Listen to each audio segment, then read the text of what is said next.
guys, welcome back to Lights Camera Reactions.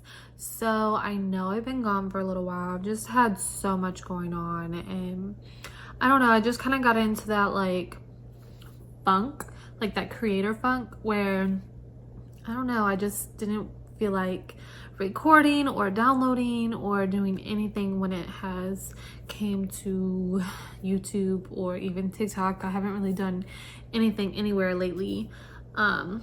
So I really think I just kind of got into a creative funk. I've heard people talk about them getting into it and just not really having the motivation to get back at it or keep going. So I'm back with today's video, and I'm really going to try hard to stay consistent like I was, and y'all could always help me out with that as well by liking, sharing, hitting that notification bell, and subscribing, and hopefully that will keep me motivated as well. But so today we're going to be reacting to a video called Top 7 Disney Myths, Urban Legends, and Creepy Secrets. So this sounds very interesting, and this video is by TPM Vids. I love Disney. I've always loved all of their movies. I grew up on Disney just like many of us have, and I am curious to see what this is about. You know, I always see the little short videos of them talking about like the secrets in certain movies or storylines and where they came from. So I feel like this is gonna be very interesting. So let's go ahead and check it out. The Disney theme parks usually evoke these fun, bright, and happy images. But the happiest place on Earth has a dark side, from spooky urban legends to creepy details. Do you know about the tragic accident that almost ruined the Haunted Mansion? What about that eerie abandoned attraction at Walt Disney World? Is Mickey's Toontown really home to one of the most haunted locations at Disneyland? And does a ghostly spirit really loom through the elevator shafts in the Hollywood Tower Hotel? Well, it's time to get a little spooky as we count down the top 7 Disney myths, urban legends, and creepy secrets. Number 7. Did you know that more than 10% of Americans fear the number 13? It's usually considered a pretty unlucky number. A lot of buildings don't even have a 13th floor. But when it comes to the Twilight Zone Tower of Terror, the number 13 is everywhere you turn. It fits the uneasy tone of the ride.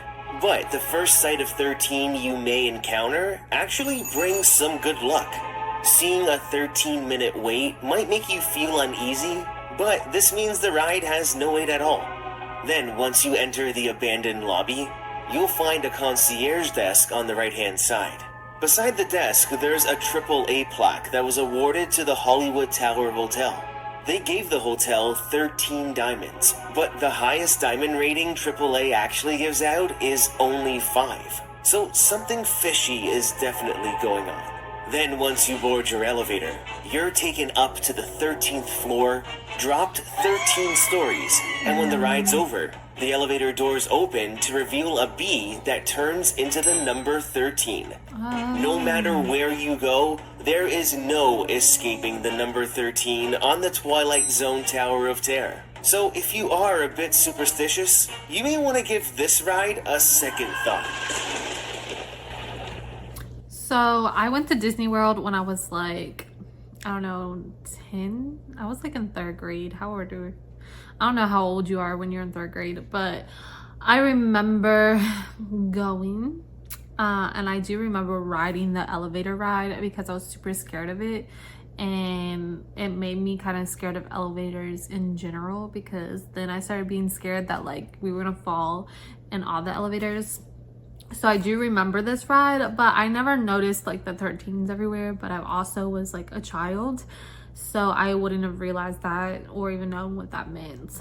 But that's kind of crazy. I never really knew people were scared of the number 13. Like I knew that there's like Friday the 13th and people were like, oh, that's not a lucky day, bad things happen on that day. But I don't know, I never really realized that it was like that big of a thing. But let's go ahead and get back to the video. 6. In front of the Haunted Mansion at both Walt Disney World and Disneyland, you can find a horse-drawn hearse. They were added to the attractions in the mid-1990s, and they really set the tone with that phantom horse leading the way. Now, the hearse in Florida matches the Gothic exterior of the mansion, and if you ever wondered if it was actually used for a real funeral service, well, it could have been, but this was actually a real movie prop. It made several appearances in the 1965 film The Sons of Katie Elder. Now, over the years, Disney has restored and modified the hearse, but it's definitely one of the oldest props at Walt Disney World. Now, over at Disneyland in California, this is an authentic 19th century hearse. But as soon as it was installed in 1995, it became the subject of a popular urban legend. It's said the white hearse is connected to the Mormon Church and was used for Brigham Young's funeral in 1877. Brigham Young was the second president of the Mormon Church. Now, although white horse-drawn hearses were common around this time in Utah and within the church, this urban legend turns out to be false. Back in 1990, Disney purchased the hearse off a collector in Malibu named Dale Rickards. He owned a Hollywood prop business and was actually the one who started this rumor. There was only one Brigham Young and he died. There was only one hearse that buried him. So Dale Rickards purchased the hearse back in 1972 from a collector in Las Vegas. This collector claimed he had a letter from the Young family saying they kept the hearse after Brigham Young's funeral. Now, the original letter was not given to Rickards during the initial purchase. When he went back to Las Vegas a couple months later to obtain the letter, he learned that the collector had been beaten and robbed. And guess what? They stole the letter. Go figure, right? With the manufacturer plates also removed from the hearse, there was no way to verify its origin. But Dale Rickards still believed this rumor to be true. It was even part of a write-up in the January 1996 edition of the Disneyland Line Cast Member magazine. Since then, the Mormon Church has spoken on this legend, and historical evidence from the church shows that no hearse was used for the funeral ceremony. So this whole story just remains as an urban legend. But that's not to say this hearse wasn't used for someone else's funeral. It was a true, authentic 19th century piece after all. It's kind of interesting. Number 5. Mr. Toad's Wild Ride at Disneyland is an original opening day attraction from 1955. To be honest, I'm looking for like some more juicier secrets. Like when I saw this, like the thumbnail for this, it looked like it was gonna have like juicy, scary stories or myths about Disney. But I know we're only on number 6, so I guess let's see if they get juicier because these really aren't doing it for me. The ride is pretty fast-paced, but beyond the plywood sets is probably one of the darkest Disney attractions. You never really think of this as a quote-unquote spooky ride, but there is part of the story that goes unnoticed by many. So once you board the car, each guest assumes the role of Mr. Toad. Now in the film, Toad is overcome with motor mania. He turns out to be reckless and ends up getting arrested for stealing a car. On the ride, the judge says, "Give it to you. That's all, that is all." Then this happens.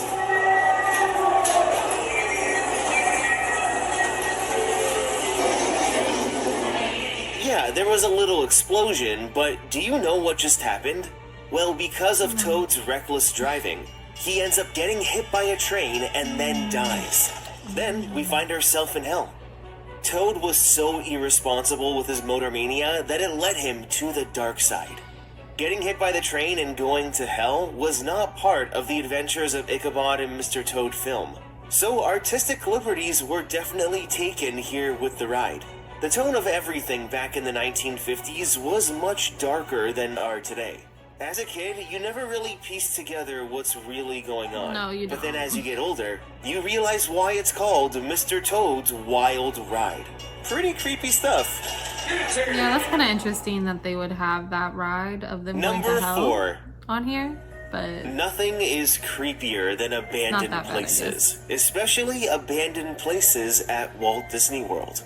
Across from the Fort Wilderness Resort area, there is an abandoned nature reserve hidden in plain sight.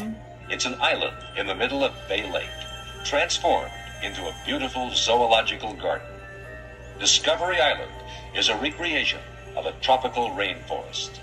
Discovery Island originally opened as Treasure Island in April of 1974. Then in 1977, it received the name change. The island was home to a variety of animal exhibits, representing 130 different species, with most of them being birds. At the time, Discovery Island featured one of the largest walk-through aviaries in the world.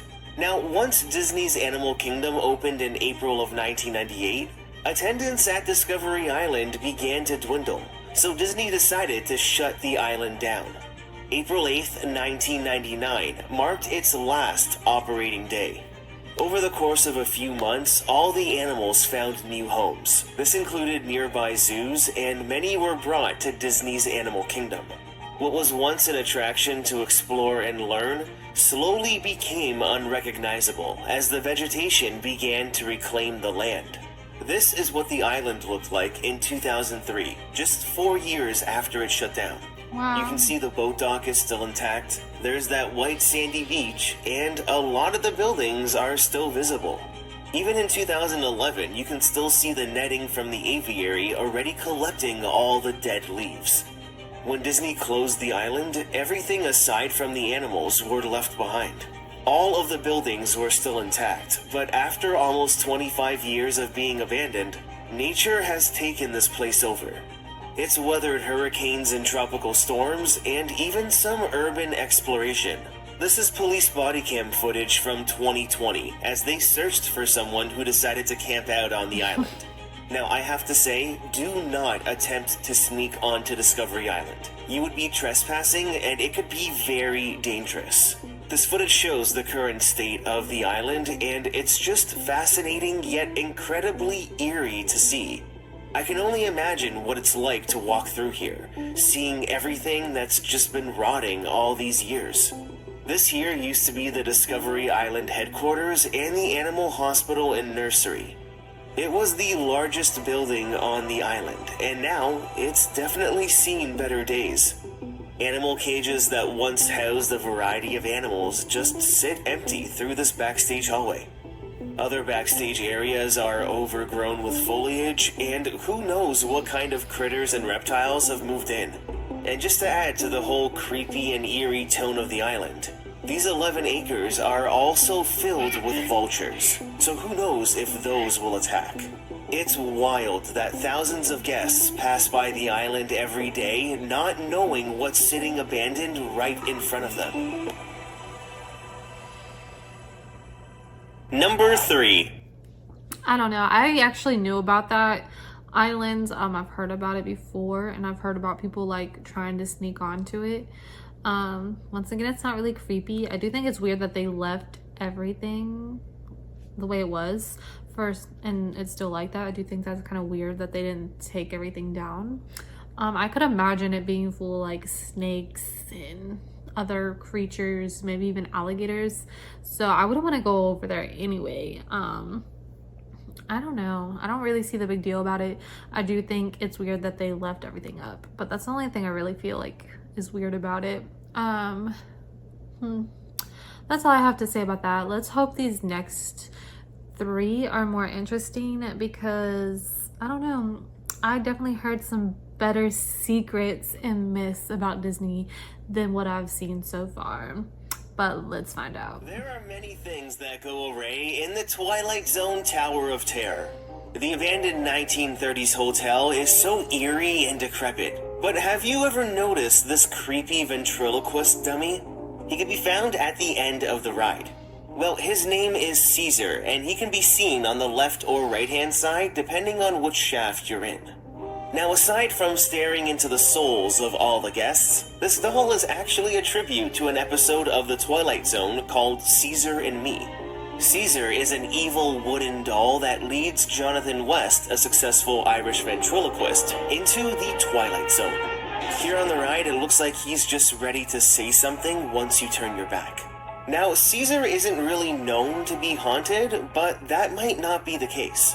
Through my research, I did come across a couple accounts of cast members mentioning that they had to say good morning to him every day. Come on, say something. I dare you. If they forgot about him and didn't say anything, then he'd have it out to terrorize the guests and cause the ride to break down. I'm not sure if that's actually true, but the Tower of Terror does break down quite a bit. Could Caesar be the one who's responsible?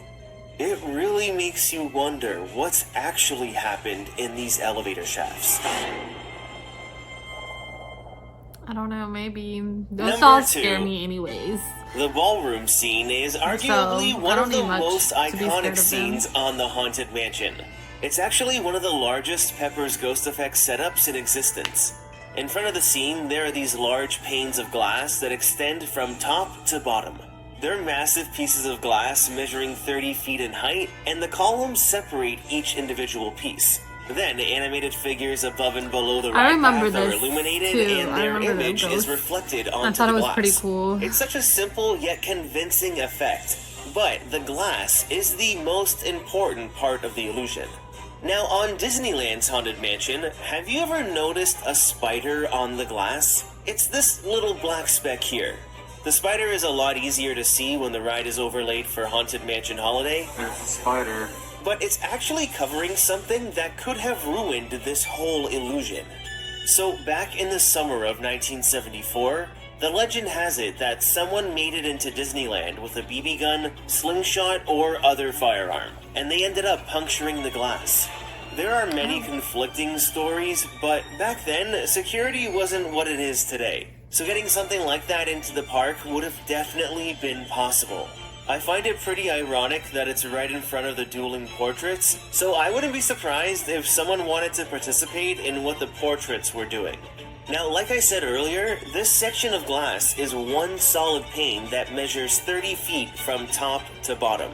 Aside from the exuberant cost of replacing the entire piece of glass, the only way to get it into the ride would be to cut a hole in the ceiling. All the glass panels were installed using a crane before the show building's ceiling was fully sealed. Oh, wow. For such a small hole, it was quite a large problem, and the way they ended up fixing it was with a rubber spider. Go figure. Thank goodness though this didn't turn into a huge crack across the entire piece of glass. I mean, unless someone points it out to you, it's hardly noticeable with how much is going on in the Right, scene. I wouldn't have But noticed next it. time you're at Disneyland, see if you can spot it for yourself. Number 1. With Disneyland being as old as it is, it's no surprise that maybe, just better be good. maybe, parts of the park are actually haunted. Some Reddit threads contain dozens of accounts from current and former Disneyland cast members who all speak about their experiences with the supernatural. Some of these locations will surprise you, with the first one being the Candy Palace on Main Street. So the Candy Palace has a basement, and apparently it's pretty creepy down there. This cast member on Reddit reported things falling off shelves, noises when they were the only ones in the basement. And apparently this sweet spirit only affects female cast members. I mean, there's a reason why so many horror films take place in basements. Now, the Candy Palace isn't the only haunted location on Main Street. The Emporium is also considered to be a hotspot. That same Reddit user said that many cast members have experienced their names being called when no one else was in the room. Just That's creepy. voices in the wind. I don't know, it really sounds like there's some wild paranormal activity on Main Street. Plus, there's the firehouse and Walt's lamp in the window, which we all know that myth. If you don't, you can catch it in a previous video where I discussed some other Disney ghost stories and urban legends. Now, the most surprising haunted location at Disneyland is over in Mickey's Toontown. Like the Candy Palace, Mickey's house also has a basement, which is said to be very, very haunted. This user on Reddit said they've heard creepy voices, seen shadows in mirrors, and again, have witnessed things move when it's only them in the room. Then this other user said they experienced doors opening and closing without anyone coming through them. Apparently, cast members call the spirit Timmy. It just makes you think, what actually happened over in this location? Was it before Mickey's Toontown was built, or could the incident have been something more recent? All I know is that never in all these years of walking through Toontown did I ever think that it would be the most haunted location at Disneyland. I don't know. So I guess it was a little creepy. I'm not gonna say I'm the biggest fan of this video. I definitely thought it was gonna be like some interesting stuff. I don't know. This might be interesting to you, but I was thinking it was gonna be like the tunnels under Disney that people have talked about, or the kids that have went missing in Disney, or lives lost, or you know, anything like that, like the creepy stuff that we kind of hear about. That's kind of what I thought this video was going to be about, and I'm a little disappointed that it wasn't, you know, something on those lines that was more creepy, or I'm not gonna say more realistic because we don't know if these things are true or not, but more of a myth or a conspiracy about what goes on at Disney.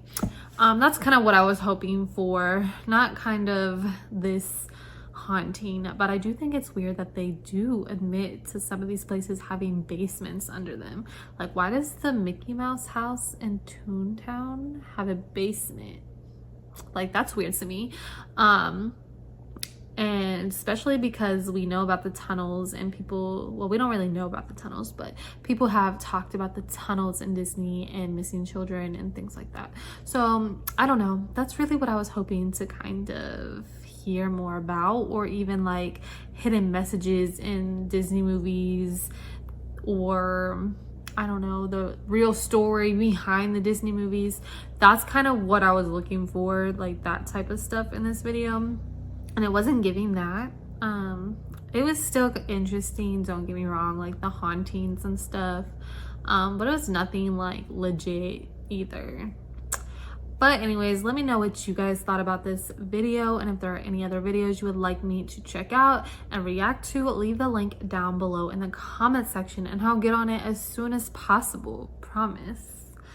And on top of that, make sure you subscribe, like, and hit that notification bell for more content. And thank you guys so much for watching, and also leave a comment down below and I will speak back. Like, I'll comment as well.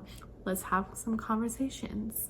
All for this video, but I'll check you guys out next time. And don't forget, this video is called Top 7 Disney Myths, Urban Legends, and Creepy Secrets by TPM Vids. So make sure you check them out and support them as well. Thank you guys so much, and I'll catch you guys next time.